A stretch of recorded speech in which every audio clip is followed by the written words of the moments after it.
আজকে মাটনের ঝোল বানাচ্ছি। প্রথমে মাংসটাকে মেখে রাখবো কটা মশলা দিয়ে। 1 চামচে আদা বাটা, 1 চামচে রসুন বাটা, হলুদ গুঁড়ো, ধনে পাউডার, জিরে পাউডার আর 1 চামচে লঙ্কা, নুন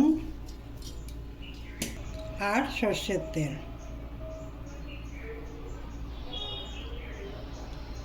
এটা ভালো করে মেখে নিয়েছি, 1 ঘন্টা রেখে দেবো।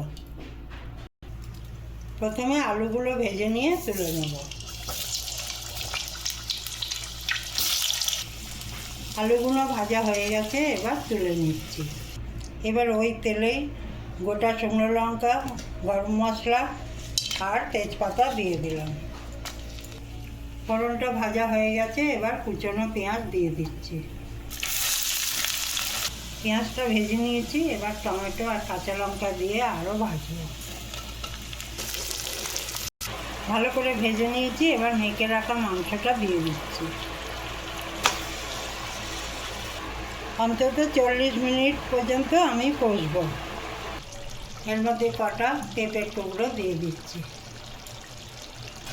ভালো করে কষিয়ে নিয়েছি, এবারে কুকারে সেদ্ধ করতে বসিয়ে দেবো।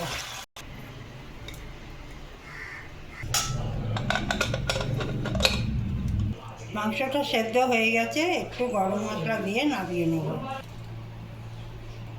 মাংসের ঝোল রেডি।